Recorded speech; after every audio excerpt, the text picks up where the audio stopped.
Om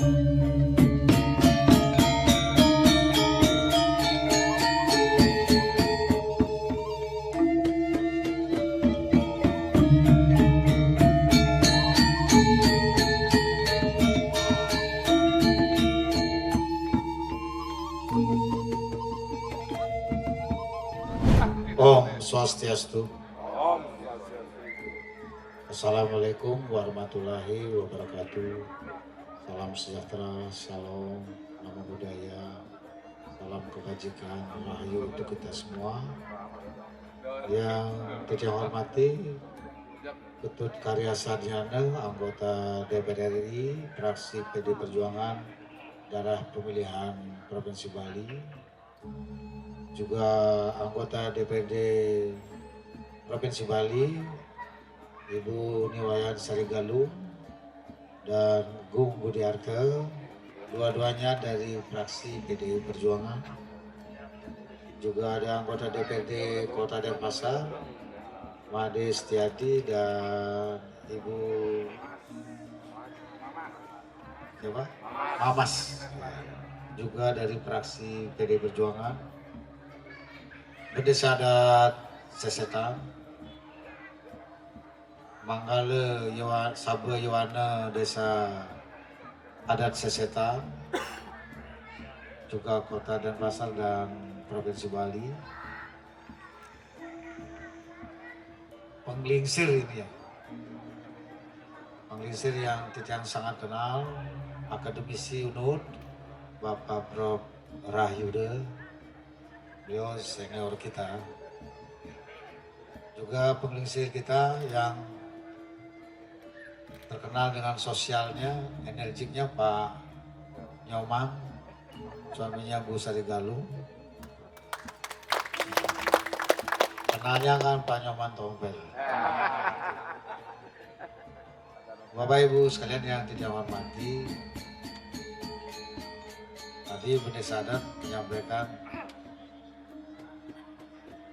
Yowanenya Sesetan bisa menghadirkan Gubernur Bali acara ini. Memang betul.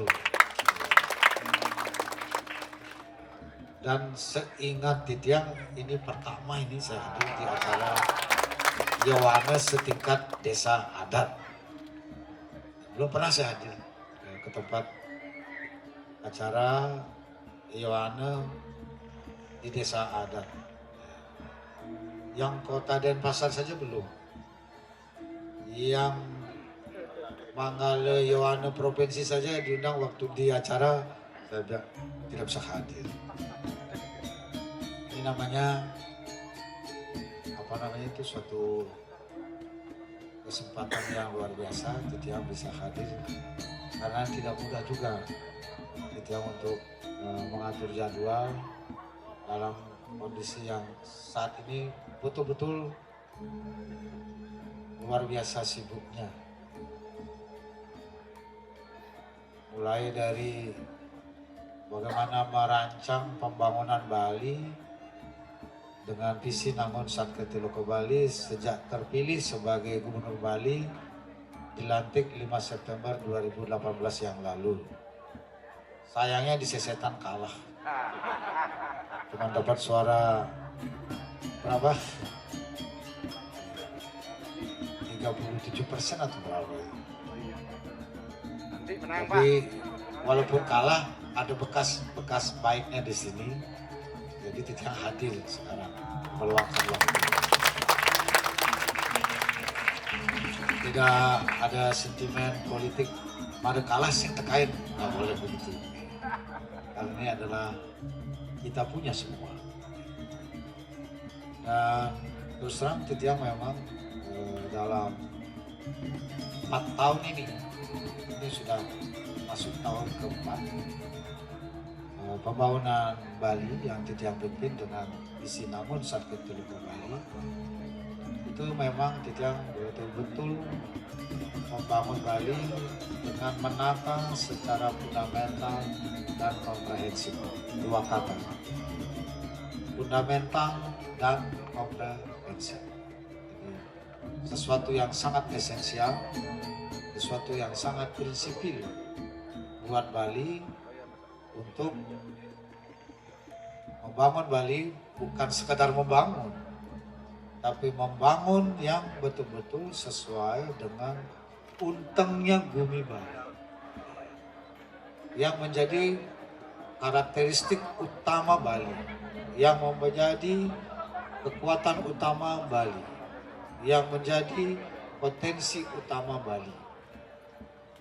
Yang kita lihat Bali ini sejak ada dari beribu-ribu tahun yang lalu sampai saat ini itu telah mengalami perubahan, dan perubahan ini ada yang positif, ada yang negatif, ada yang memberi manfaat, ada juga yang membuat kita jadi rusak oleh intervensi kebijakan baik internal maupun eksternal dalam skala lokal, nasional maupun global. Itulah sebabnya yang merunut pembangunan Bali ini dan menjabarkan secara detail, secara menyeluruh jabaran dari visi Namon Sakyati Bali. Dengan lebih dulu adalah memperkuat kedudukan, fungsi, dan kewenangan desa adat dengan peraturan daerah nomor 4 tahun 2019. Mengapa desa adat? Karena desa adat ini merupakan warisan beliau yang sekarang ini menata desa adat adalah sekarang ini sudah menjadi Ide Betara yang kita sungsung bersama, yaitu warisannya Ide Betara Pukutura. Tapi betul, dia memang mendapat dirasat tuntunan dari beliau untuk merancang peraturan daerah ini, sehingga walaupun situasinya sangat sulit di Kementerian Dalam Negeri, hampir tidak dikasih, maka saya terjun langsung meminta rapat supaya saya bisa hadir di dalam forum pembahasan di Kementerian Dalam Negeri. Kalau gubernur tidak pengalaman dalam politik di DPR, tidak akan bisa. Tidak akan keluar itu peraturan daerah tentang desa adat di Bali. Tidak akan keluar. Kenapa nggak bisa keluar? Karena sudah ada Undang-Undang Nomor 6 Tahun 2014 tentang desa yang susun juga di Pansus sejak tahun 2011 periode kedua di DPR.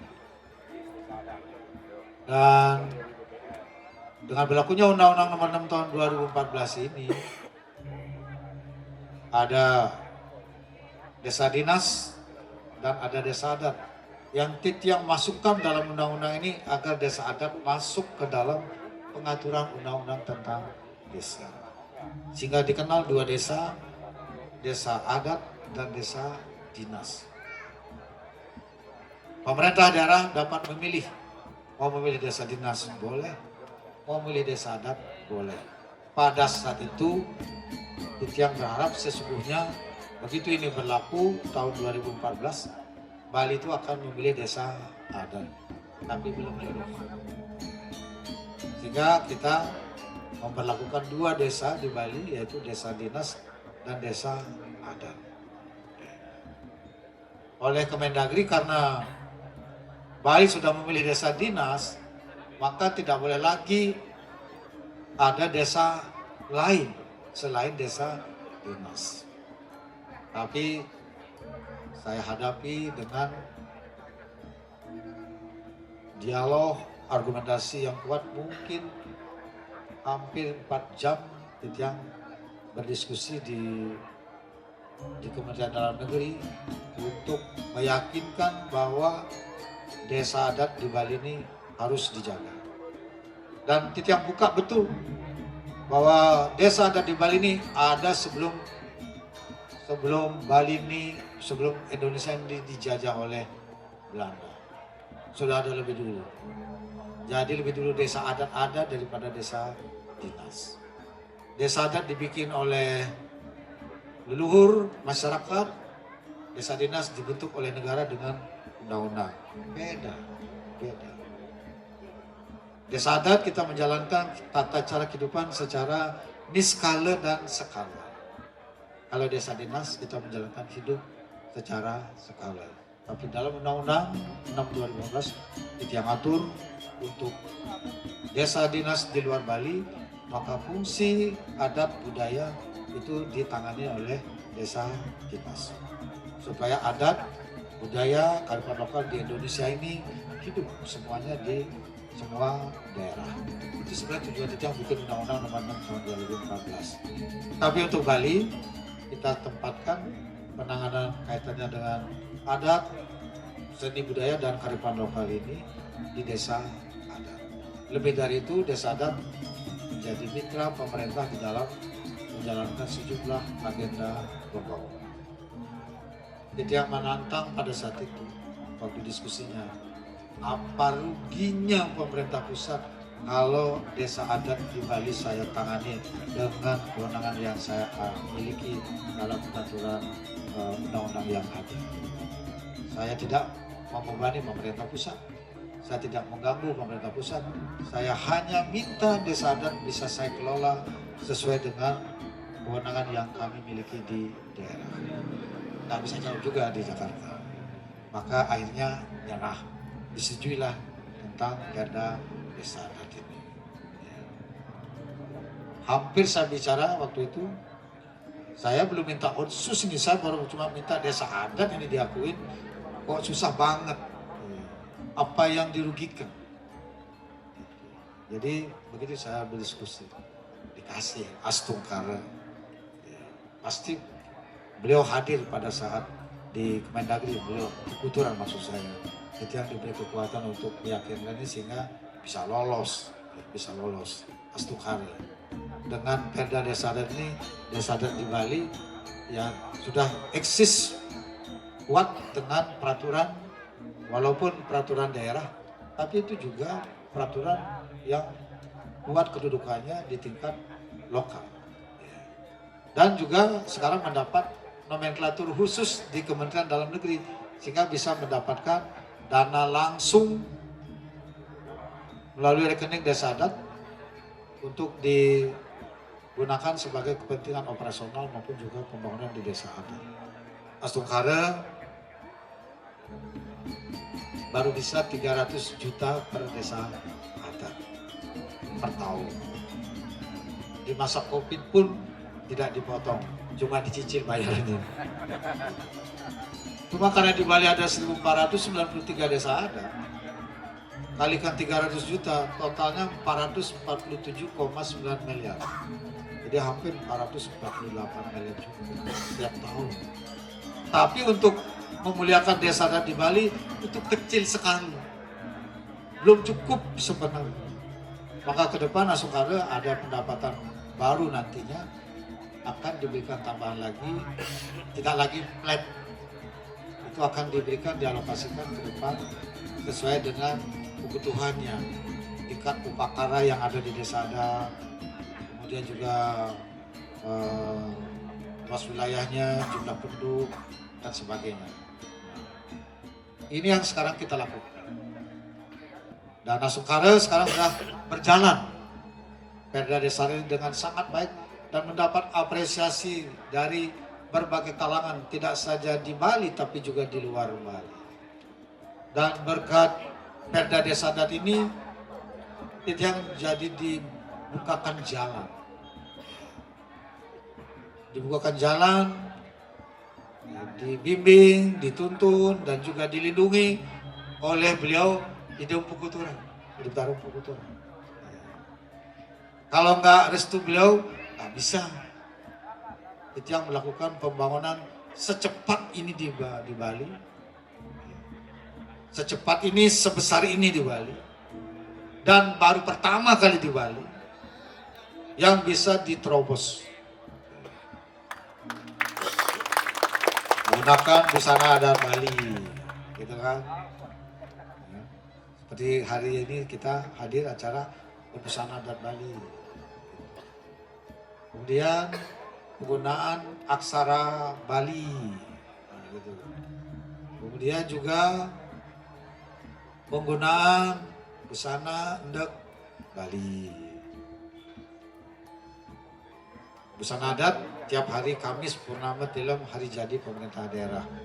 Baik oleh pegawai maupun juga masyarakat yang ada di kantor-kantor swasta, hotel, restoran, dan sebagainya. Maka kita menggariskan dengan tegas ini harus dijalankan dengan baik. Kalau suatu saat saya berkunjung ke satu hotel, ketemu pegawainya di hari Kamis tidak menggunakan busana adat Bali, maka saya langsung panggil manajernya. Kamu tahu di Bali ada peraturan Gubernur Bali nomor 79 tahun 2018 tentang penggunaan busana adat Bali. Kenapa hari Kamis enggak gunakan? Ini hari apa? Hari Kamis. Jadi kalau tidak pergi hari Kamis atau hari Selasa, hari purnama atau hari tilang. Pada hari itu pasti busana adat Bali atau hari busana menggunakan adat Bali. Jadi kalau dia tidak menggunakan busana adat Bali di hari itu, langsung saya marahin, langsung saya sidang. Langsung di ruangan itu juga saya sidang. Kamu harus tertib. Hidup di Bumi Bali ini harus tertib dengan peraturan yang dikeluarkan oleh pemerintah daerah di Provinsi Bali. Kalau tidak, kau pergi aja dari sini. Begitu cara saya. Kalau orang asing, saya langsung deportasi. Saya minta Kanwil Kumham panggil itu orang, deportasi orangnya. Begitu cara saya, Pak. Supaya Bali ini tertib. Betul-betul tertib, disiplin, menggunakan identitas budaya. Ternyata tidak saja budaya yang tampil dengan kuat. Dengan berbusana adat Bali, dengan menggunakan aksara Bali, dengan menggunakan kearifan lokal Bali. Tapi dengan busana adat Bali ini adalah industri kerajinan yang membuat busana adat Bali ini sekarang berkembang. Fashionnya berkembang. Produksinya berkembang, UMKM-nya berkembang. Nah, itu bagus karena bayangkan anak sekolah SD sampai mahasiswa itu menggunakan busana adat Bali setiap Kamis, purnama, dan tilang. Kan luar biasa perputaran ekonominya itu. Jadi punya dampak ekonomi. Tidak saja itu yang tidak dijalankan, juga bagaimana agar Bali ini ekosistem alamnya bagus, maka diberlakukan peraturan Gubernur Bali pembatasan timbulan sampah plastik sekali pakai. Peraturan Gubernur Bali nomor 97 tahun 2018. Pengelolaan sampah berbasis sumber. Peraturan Gubernur Bali nomor 47 tahun 2019. Pertanian organik. Peraturan daerah nomor 8 tahun 2020. Kemudian energi bersih. Peraturan Gubernur Bali nomor 45 2019. Dan penggunaan kendaraan bermotor listrik berbasis baterai. Peraturan Gubernur Bali nomor 48 tahun 2019. Mengapa pertaniannya organik? Pertama, supaya pangannya sehat, berkualitas. Dan di samping itu tidak mencemari lingkungan. Supaya airnya tidak kena polusi. Supaya danaunya tidak kena polusi. Maka sekarang didorong pertanian organik. Sekarang dari 70.000 hektar sawah di Bali per Agustus kemarin 35.000 hektar sudah organik. Targetnya Desember ini 40.000. 2023 70.000 hektar sawah di Bali sudah semuanya organik. Tegal sayuran dan buah-buahan 200.000 hektar sekarang sudah 154.000 hektar organik. Tinggal lagi sedikit, kurang dari 50.000 yang belum organik. Jadi semuanya akan diselesaikan organik tahun 2023. Kalau ini sudah, maka Bali akan menjadi pulau organik. Saya akan wajibkan hotel, restoran semua menyerap produk lokal dari petani kita yang organik dengan sertifikat organik. Saat itu juga saya akan memperlakukan pembatasan produk luar masuk yang tidak organik. Supaya Bali ini clean. Jadi tidak boleh lagi nanti produk dari luar itu, pertanian itu yang tidak organik. Saya akan memperlakukan itu. Supaya Bali ini betul-betul bagus. Daya saing Bali akan meningkat, ekonomi Bali akan meningkat, dan pariwisata Bali itu akan naik kelas. Selain pangan yang bersih, udara yang kita hirup juga harus bersih. Karena apa? Karena kita menghirup udara setiap hari. Kalau udaranya kotor, itu akan berpengaruh pada internis, bisa sesak nafas, bisa paru-paru, bisa macam-macam gangguan metabolismenya. Maka itu yang memperlakukan kebijakan Bali Energi Bersih dengan Peraturan Gubernur Bali nomor 45 tahun 2019. Semua pembangkit tenaga listrik di Bali itu harus berubah dari bahan bakar fosil ke bahan bakar gas dan akan menuju penggunaan bahan bakar energi baru terbarukan. Tidak semata gas, tapi energi baru terbarukan, EBT. Sudah kita mulai. Di Pesanggaran dibangun 2 kali 100 megawatt dari PLN yang semula rencana dibangun di Jawa Timur. Tujuannya adalah nanti Bali ini adalah mandiri energi. Itu yang perlu menyampaikan bahwa kalau lampu menyala, jangan hanya lihat lampu itu menyala. Dari mana sumber energinya supaya lampu kita ini menyala terus. Itu yang perlu menyampaikan bahwa kebutuhan energi di Bali saat ini yang tersedia di Bali 1115 megawatt. Pada saat jam maksimal siang itu menghabiskan 940 megawatt. Tapi dari 1115 megawatt ini 340 megawatt datang dari Python disalurkan melalui kabel bawah laut.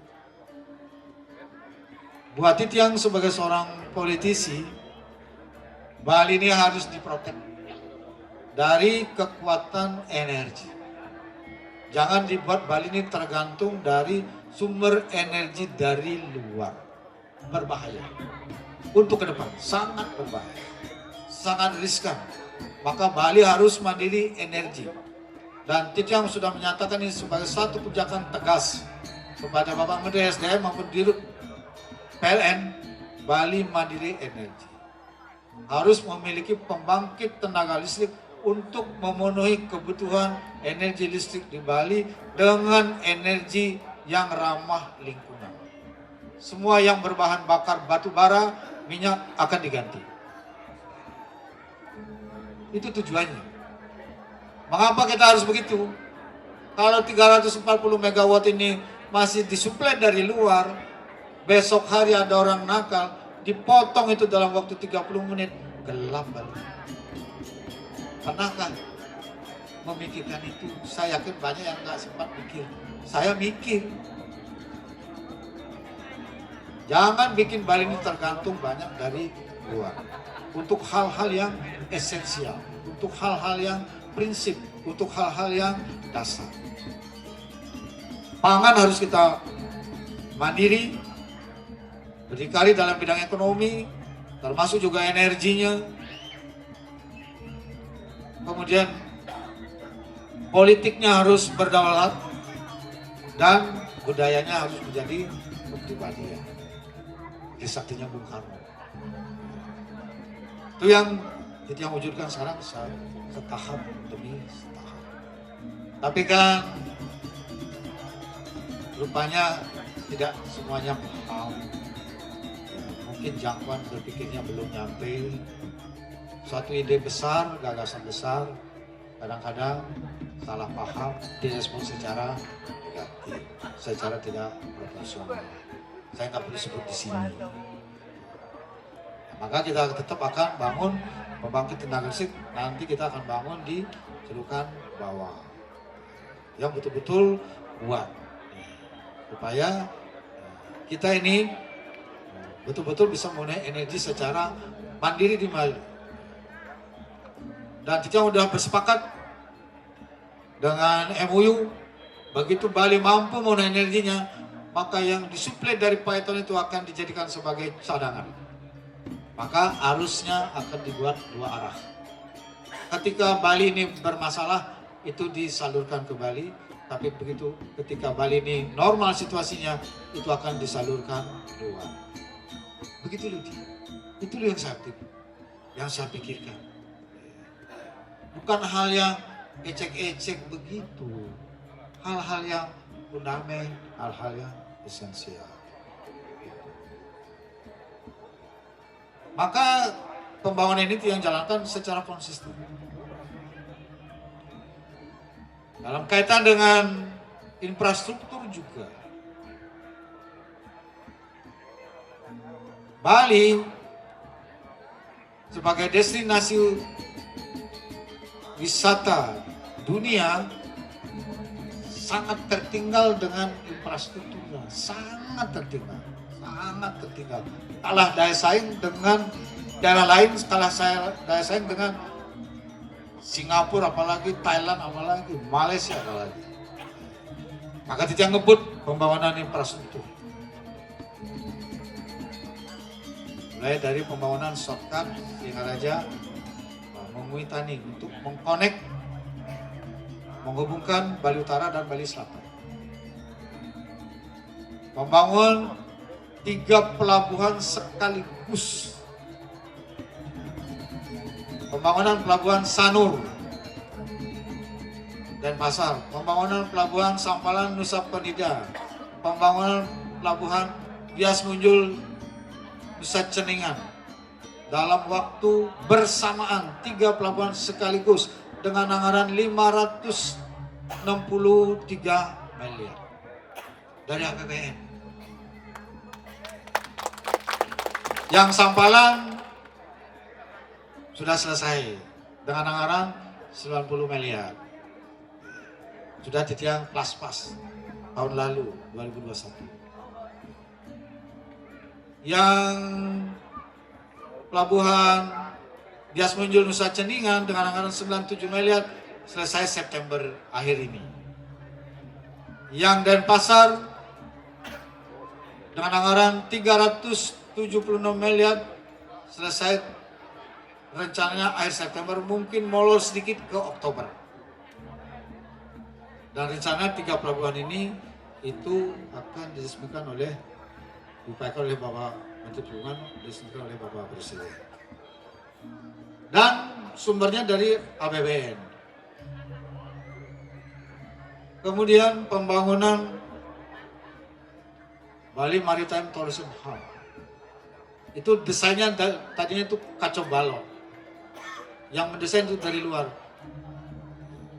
Maka kemarin saya bikin desain ini kok kayak gini. Saya libatkan arsitektur Bali. Maka jadilah sekarang desainnya jadi sangat bagus. Dan sempat juga saya mendesak dapat lahan untuk melasti desa Pedungan 1 hektar, lumayan. Nah, gitu. Full dari APBN. Kemudian Besakih itu dengan anggaran saat ini 884 miliar. Dari APBN 393 miliar. Sisanya dari APBD Provinsi Bali. Hampir 500 dari APBD. 200 miliar. Desember selesai. Tadi yang ditunjukin itu udah kondisi 6 bulan lalu saya kira. Sekarang udah hampir selesai. Kalau yang dari APBD sudah selesai. Yang dari APBN selesai Desember 2022 ini. Akan dikembangkan lagi sedikit tambahan 2023 untuk drainase dan saluran airnya. Pusat Kebudayaan Bali Sekarang sedang pematangan lahan. Tengoklah ke sana. Pusat Kebudayaan Bali itu. Sekarang pematangan lahan sedang diuruk sekarang. Sedang diuruk. Coba bayangkan dulu itu tanah dari tahun 1963 Gunung Agung meletus. Jadi hamparan, lahar, habis sawahnya, dikeruk, pasirnya, galian C, habis telantar. Tapi tempatnya sangat bagus. Kita dapat firasat bangun Pusat Kebudayaan Bali di sana. Apa? Sekarang udah selesai, luasnya 334 hektar. Dapat pinjaman tanpa bunga pen 1,5 triliun. Maunya minjem 2,5 triliun, tapi yang 1 triliun tahun 2021 dikenain bunga, nggak jadi. Maka yang dipinjam yang tanpa bunga saja 1,5 triliun. Habis untuk pembelian lahan dan pematangan lahan. Sampai Desember ini selesai pematangan lahan. 2023 mulai dibangun fisiknya. Yang tadi ditayangkan ada panggung utama kapasitas 15.000, panggung medianya, museum tematiknya, ada jalannya, ada danaunya, ada pelabuhannya, ada sungainya, ada hutannya, lengkap. Dan yang punya itu adalah pemerintah Provinsi Bali. Yang tidak mengizinkan investor masuk ke sana. Jangan seperti Nusa Dua yang milik orang luar semua. Apa yang kita banggakan dari situ? Hilang muka kita. Kalau yang ini saya protek, tidak boleh orang luar. Harus milik pemerintah Provinsi Bali. Kalau tanah seluas itu di situ, dulu investor bisa masuk, itu dikelola oleh investor, compang-camping, gak keruan. Di mana muka kita sebagai orang Bali, di lahan yang begitu luas, tempat strategis, bumi Bali Cenik, lantas begitu besar, menjadi milik orang luar. Dijabu muka yang belah. Begitu prinsip saya. Saya tidak mengizinkan itu. Semua harus diatur oleh pemerintah. Apalagi ini akan menjadi kepentingan publik di bidang budaya dan juga akan menjadi sumber ekonomi. Itu ada 88 hektar itu akan dijadikan area komersial yang dikelola oleh provinsi bekerjasama dengan pihak ketiga. Yang budayanya betul-betul itu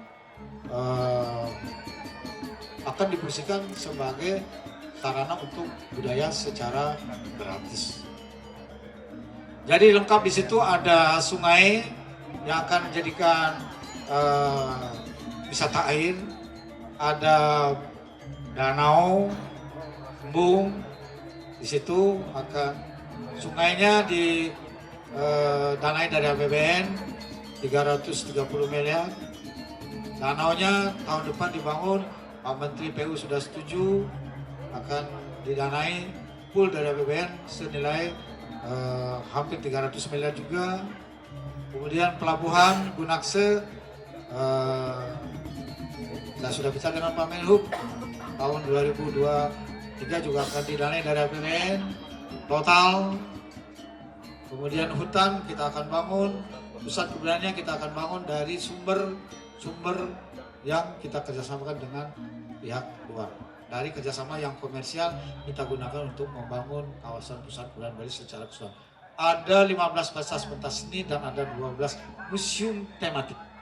Jadi itu akan menjadi kawasan yang luar biasa, termahal, paling berkualitas, paling luas, sing adebin gitu di Bali. Tanah seluas itu di Bali untuk membangun kawasan itu, ini anugerah namanya. Itu tanah berantakan dulunya itu yang kelola sekarang itu menjadi kawasan yang betul-betul akan mewah itu. Kalah itu Nusa Dua. Tidak hanya hotel ada, tidak hanya restoran ada, di situ akan lengkap. Dan tidak menggunakan banyak dana APBD. Dan itu dia akan menghasilkan uang. Jangan pikir bahwa itu akan membebani APBD. Enggak, saya nggak bodoh. Enggak. Dia akan menghasilkan uang. Uang itulah akan menjadi Ada 88 hektar itu yang menjadi duenya, kayak di Puri itu due Puri. Itu yang akan menghasilkan uang, itu yang akan dipakai untuk merawat dan untuk memutar ekonomi di Bali, sekaligus juga menjadi sumber pendapatan baru bagi pendapatan asli daerah provinsi Bali. Cara kita membangun bukan membangun untuk menghabiskan uang, sekedar investasi, tapi dia akan menghasilkan uang. Kecuali shortcutnya. Tapi yang membangun APBN kan. APBD penuh. Kemudian pembangunan pusat pemerintahan Bali ini 2023 dibangun kawasan intinya, 2024 selesai. 2024 selesai. Maka tahun 2025 pesta kesenian Bali di situ sudah. Tidak lagi di RD Chandra, karena RD Chandra itu sudah nggak cukup, kapasitasnya udah nggak cukup. Dari segi konten seni kita udah makin banyak, dari segi jumlah pengunjung makin banyak, parkir perlu kawasan yang jauh lebih memadai. Asukara selesai 2005. Kalau area yang lain itu sampai 2028. Jadi selesai semua. Kemudian Turya pada Tower di Buleleng itu yang tadi ditayangkan itu kan hanya sedikit. Sudah groundbreaking 23 Juli yang lalu dan akan selesai Agustus 2023. Sebenarnya janji Titian Buleleng itu adalah dalam rangka pintu itu tower biasa untuk mengatasi blank spot karena masyarakat Buleleng tidak menikmati TV akibat jaringan yang kurang memadai, sehingga harus pakai antena parabola. Jadi buat masyarakat Buleleng nonton TV itu mahal, harus pakai antena parabola. Maka dia yang jadi untuk membuat tower. Tapi pikiran yang berkembang tidak saja membangun tower biasa. Kalau tower biasa itu anggarannya cuma 10 miliar. Mumpung bikin tower sekaligus itu yang terinspirasi dengan tower yang ada di luar. Maka kita yang meminta tim dari Udayana untuk merancang desainnya, saya berikan arahan, kita bikin tower yang begini. Fungsi utama adalah untuk jaringan telekomunikasi, fungsi kedua adalah untuk komersial, ekonomi, pariwisata, daya tarik pariwisata yang baru. Dibuatlah itu dalam tower planetarium, restoran putar 360 derajat, ada skywalk, ada restoran yang stay, ada jembatan kaca, ada museum, ada kawasan restorannya di sana, ada gondolanya. Total anggarannya 400 miliar lebih. Selesai Agustus 2023. Begitu ini selesai, itu langsung akan menjadi daya tarik besar. Tempatnya strategis. Ini tower mengalahkan 5 tower terkenal di dunia. Menara Eiffel, Tokyo Tower, Toronto Tower, Macau Tower, Persentum Tower. Itu yang pikirkan, bukan hal yang biasa. Dan sekaligus memastikan bisa nggak dibangun oleh arsiteknya oleh orang lokal. Ternyata bisa. Semua dari Udayana. Saya tidak mengizinkan orang luar, kecuali orang Sunda. Tidak ada hal yang sulit. Ternyata bisa. Kita ternyata punya sumber daya manusia yang bagus, yang kita miliki tersimpan tidak pernah diberdayakan. Sekarang kita yang berdayakan. Hampir semua jabaran program Titiang untuk menjalankan visi Nangun Sakit untuk Bali ini, itu tiap malam Titiang berembuk dengan tim ahli yang betul-betul ahli, yang betul-betul ngerti, bisa menjabarkan apa yang Titiang maksud. Jadi tower itu akan terkenal sekali. Tower ikonik monumental pertama di Indonesia. Nggak ada di negara lain. Jadi nggak perlu ke Prancis untuk melihat Menara Eiffel. Nanti ke situ lebih tinggi lagi. Tinggi towernya 115 meter, lokasinya 1521 dari permukaan laut. Kalau dihitung menjadi 1636 dari permukaan laut. Jadi luar biasa. Itu akan menghasilkan uang, baru masuk tiket. Bayangkan yang tempat-tempat di Bali ini yang sederhana saja dengan tiket 300.000 itu masuk, isinya nggak seberapa, tapi kalau ini wah tuh keren lah. Jadi ini luar biasa. Nanti kalau udah jadi ini akan menjadi sumber pendapatan asli daerah Provinsi Bali. Anggarannya 400 miliar lebih, semua dari APBD. Kemudian jalan tol Gilimanuk Mengui, tol Jagat Kerti. Ini yang susah. Ini yang susah. Asungkara berkat tuntunan Ide Betara, jalan juga. Kemarin sudah groundbreaking tanggal 10 September yang lalu oleh Pak Menteri PU, dan Bapak Menteri PU meminta selesai tahun 2025. Tapi yang pikir itu satu tantangan besar, mudah-mudahan bisa dikerjakan. Kesulitannya karena jembatannya ada 52, flyover atau overpassnya 88, underpassnya ada 8 untuk menghindari tempat suci dan area subak, supaya tidak mengganggu subak dan juga tempat suci.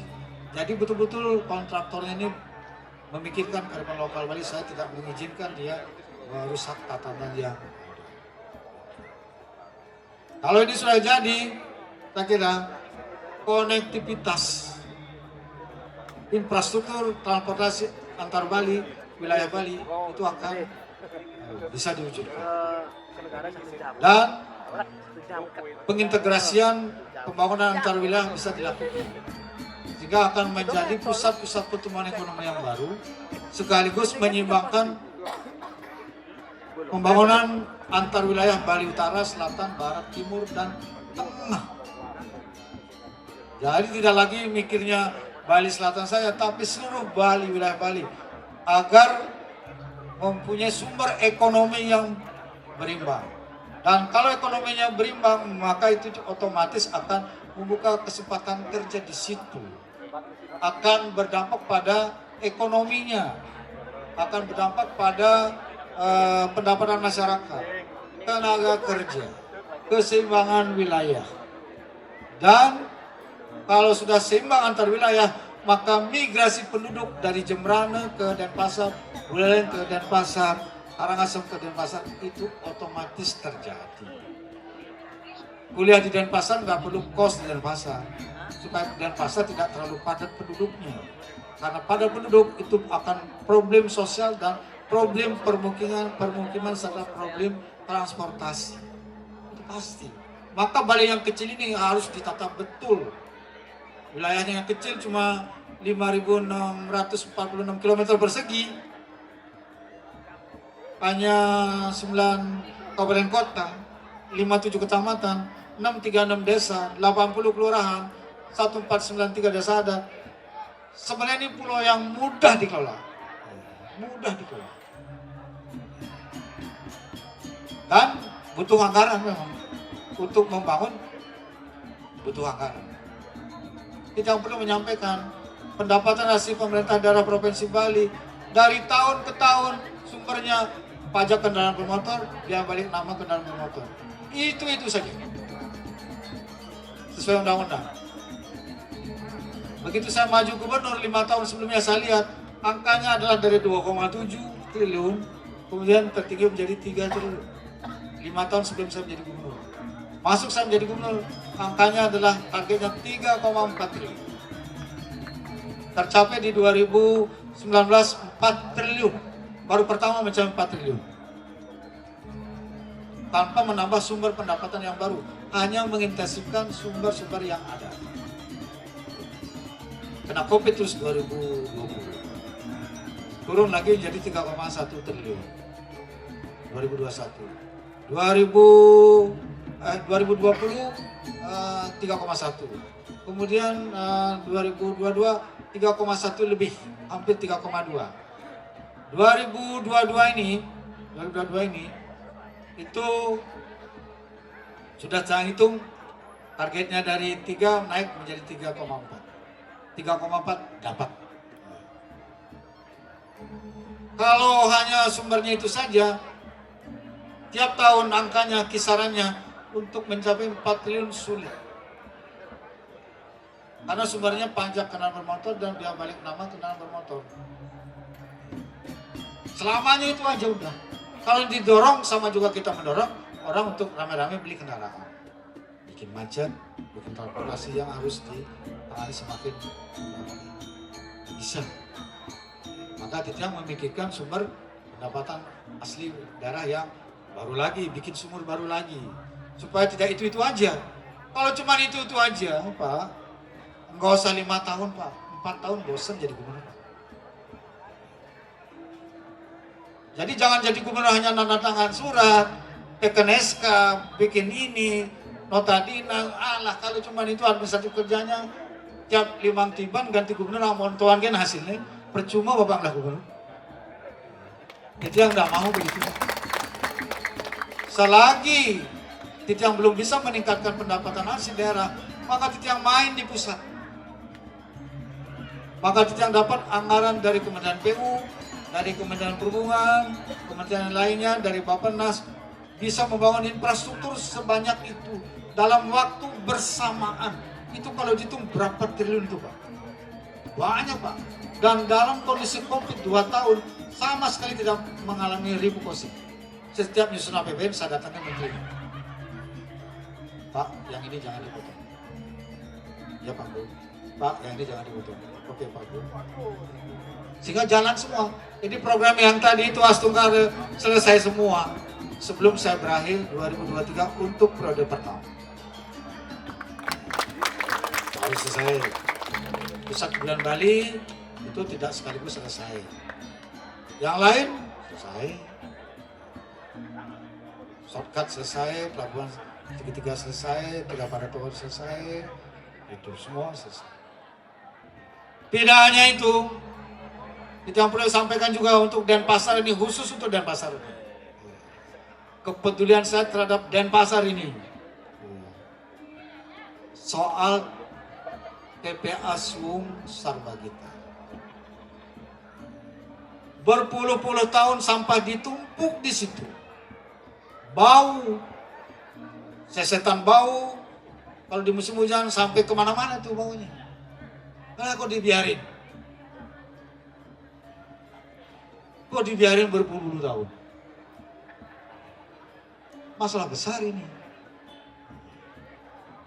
Maka itu yang buat sesuai dengan kebijakan pengelolaan sampah berbasis sumber Pergub 47, semua harus selesai di tingkat desa.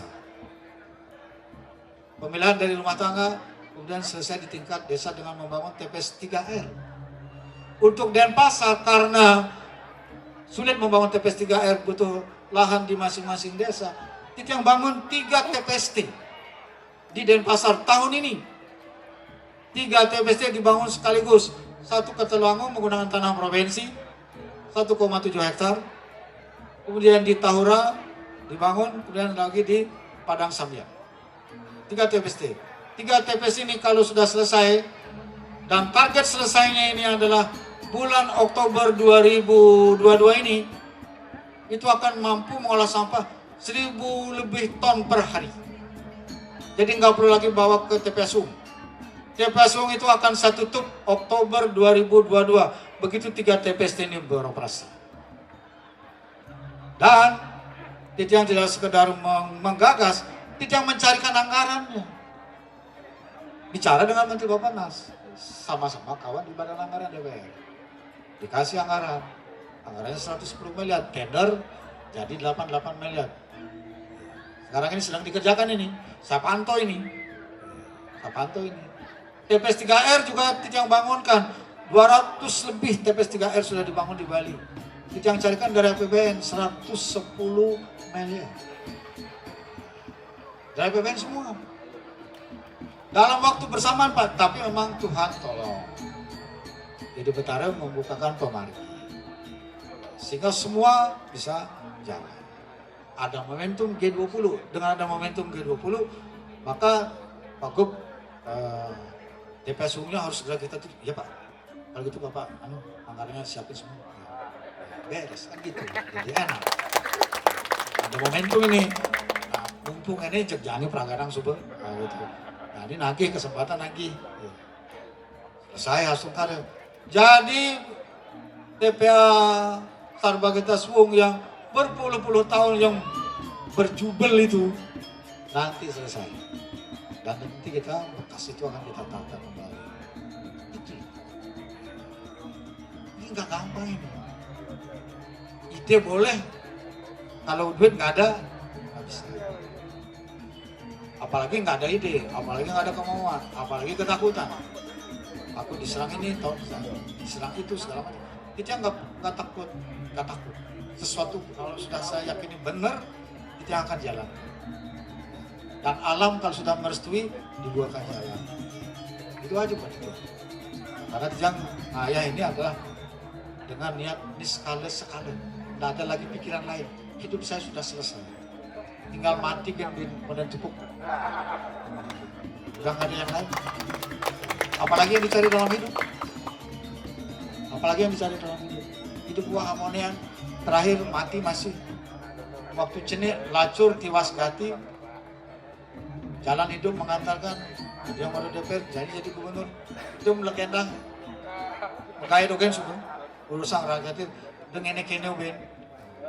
Jangan ada kepentingan pribadi di situ. Sehingga semuanya lancar dia. Tidak ada kepentingan apa-apa. Jadi mulus jalannya dia. Begitu cara membangunnya. Sehingga apa? Pembangunan yang kita jalankan sekarang ini semuanya tidak ada yang tertunda dalam kondisi COVID, dalam kondisi yang amat berat. Dan Asungkara sekarang COVID sudah melandai. Kita melakukan upaya ini sekali-sekali untuk mengatasi pandemi COVID-19 ini. Dan kita yang diberikan restu, firasat Maret 2022 selesai pandemi. Kalau di Bali yang udah berani mengatakan selesai. Ya kalau batu-batu dikit positif. Kalau orang flu dicek juga positif. Yang penting rajin cek aja sudah. Asungkara pandemi sudah berakhir. Sudah normal kita di Bali. Wisatawan sudah mulai datang. Wisatawan mancanegara sekarang ini sudah lebih dari 10.000 per hari. 10.000 orang per hari. Domestiknya juga 12.000 orang per hari. Udah lumayan sekarang bergeliat, ekonominya mulai hidup. Tapi sekarang yang tidak mau lagi Bali ini kehilangan ekonomi. Tidak mau lagi yang kehilangan ekonomi. Semua resort yang ada di Bali ini, yang bersumber dari dalam Bali ini, anugerah yang pencipta ini harus betul-betul mampu menghidupi keekonomian sumber kehidupan masyarakat. Maka yang sekarang melakukan kebijakan penggunaan produk lokal dengan Pergub. Hotel-hotel nanti itu semua harus menggunakan beras Bali, salak Bali, manggas Bali, jeruk Bali, ayam Bali, babi Bali, sapi Bali, sayur-sayuran Bali, mukajangnya Bali. Supaya ekonominya muter di Bali. Jangan kita capek-capek ngayah. Modalin aturang segara kerti, pekelem, panca wali kramo, ngantuk ke dasrudra, begitu alam kita bagus. Yang menikmati keindahan Bali ini orang lain. Ya bikin hotel lah, bikin inilah segala macam. Jadi ekonominya terus untuk siapa? Nanti nggak boleh lagi. 2023, saya akan melakukan kebijakan yang tegas keras. Supaya betul-betul kita semua bahagia. Jangan cuma yang punya hotel yang bahagia. Petani di Bali harus bahagia, nelayan di Bali harus bahagia. Pengrajin di Bali bahagia. Kapan bahagianya? Ketika produknya itu digunakan oleh hotel, restoran. Kalau tidak mencari dia, maka harus gunakan aksara Bali, hotelnya semua, menggunakan busana Bali, menggunakan dak Bali, menggunakan produk-produk Bali semuanya. Supaya ekonomi ini pasar datang, masa yang menikmati orang lain? Bodoh. Orang biasanya mencari pasar untuk produknya. Kita nggak perlu mencari pasar, pasarnya udah datang. Kalau ini lepas, bodohnya ping telu. Saya nggak mau. Ini politik ekonomi untuk Bali. Kalau ini bisa, maka anugerah alam Bali ini cukup untuk Bali dan cukup juga untuk menghidupi para wisatawan kita. Dan dia akan memutar ekonomi di Bali, tidak keluar Bali. Sekarang kita loss ekonomi Bali banyak. Ekonomi yang keluar Bali ini banyak. Kita rugi. Sekarang kita akan tata pelan-pelan semua. Supaya bisa betul-betul balik. Kalau tidak bisa kita kembalikan, maka itu satu kegagalan di dalam membangun Bali. Ini harus dipahami. Jadi bukan sekedar membangun, tapi membangun betul-betul untuk hal-hal esensial, fundamental, monumental, dan bermanfaat untuk masyarakat, serta dapat diwariskan dari generasi ke generasi sepanjang zaman. Itulah skenario yang kita jalankan ke depan. Dan ini memang kalau satu periode 5 tahun menjabat gubernur belum tuntas. Belum tuntas. Kalau itu Betara Switche, Vicenda Pemargi 2 periode. Yang ngoyong konek ngoyong. Kita harus restu alam. Jadi gubernur Bali itu beda dengan gubernur di daerah lain. Gubernur Bali itu beda dengan gubernur di daerah lain. Makanya disebut Murdani Jagat Bali. Itu harus bisa menyatu dengan kekuatan alam Bali. Kalau enggak, dia gubernur biasa. Sekali saja dia. Asal ada uang, bangun jalan bisa. Tapi buat Bali bukan itu saja. Tapi ada yang hal-hal yang sangat spesifik yang harus dipahami oleh kita semua. Jadi ini harus kita jalankan sebagai satu agenda pokok. Maka kita perlu hadir di sini untuk menyampaikan hal itu kepada adik-adik ini supaya mengerti semua. Sekarang main tabu gamelan, inilah kita Bali. Terima kasih kepada Yohane sudah menjalankan kegiatan yang kreatif, berinisiatif. Katanya baru 2 tahun sudah bisa. Tapi ke depan Titi yang minta Yohane ini melakukan kegiatan yang kaitannya dengan penguatan adat. Kaitannya dengan yang menjadi bagian dari aktivitas kemasyarakatan yang memperkuat desa adat. Termasuk juga ekosistem. Aktif dalam berbagai kegiatan yang berkaitan dengan dukungan terhadap fungsi desa adat. Sudah bagus, tapi dibagus lagi ke depan. Karena baru ini, karena baru. Salah satu yang belum ini Pak Bedese, Yohane juga adalah tas kresek di Pasar Sanglah itu. Yang di sana itu masih tas kresek merah banyak banget. Udah tas kresek melanggar pergub merah lagi. Gitu. Jadi tolong nih Pak Bedese sama Yohanenya bagaimana menghentikan penggunaan tas kresek di Pasar Sanglah itu. Saya lewat, waduh ini kok nggak taat-taat ya gitu. Jadi kapan ini tertib? Jadi gunakanlah yang bukan sampah plastik supaya bersih itu dia. Kalau hotel sudah tertib sekali, pasar swalayan sudah tertib sekali, pasar tradisional yang belum. Ayo Pak Bedese, Yohane sama-sama, mari kita berikan pemahaman kepada warga kita. Janganlah gunakan tas kresek lagi, gitu. Dipamer-pamerin di situ. Aduh, Igung Budiarto, Bu Sari Galung, anggota dewan yang di sini juga, tolonglah selesaikan itu, jangan dipajang terus di tas kreseknya di sana itu. Termasuk juga sampah berbasis sumber dilaksanakan di sini, kita akan dukung penuh. Ya, tadi Pak Bedese menyampaikan soal rencana pembangunan pura. Waktu itu sudah ada waktu audiensi dipatok minimum 1,5 miliar ya Pak Gub, katanya gitu. Oke, minimum 1,5 miliar 2023 gitu.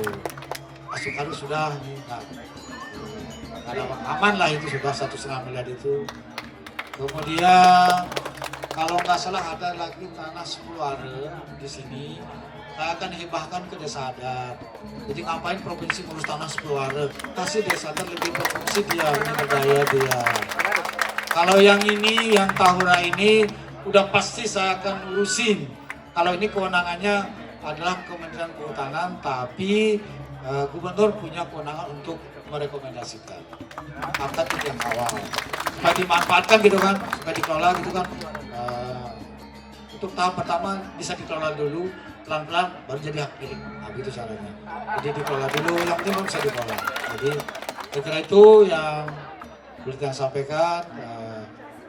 Saya mengajak Yohana sama-sama kita agar membangun Bali ini dengan kerjasama yang baik, partisipasi yang baik, teliti dan cermat menghadapi isu. Gitu. Jangan mudah termakan isu oleh hal-hal yang sebenarnya nggak jelas semuanya itu apa sih. Gitu. Jadi supaya kita ini dapat menjalankan agenda pembangunan ke depan dengan sebaik-baiknya untuk kemajuan Bali dan peningkatan daya saing Bali di dalam percaturan lokal, nasional, dan global. Jadi yang kira itu yang dapat yang sampaikan. Untuk semua kita sudah hadir diundang ini. Sekali lagi ini baru pertama yang menghadiri acara Yohana Desa Adat. Jadi luar biasa ini. Jadi kesempatan juga untuk mengatakan apa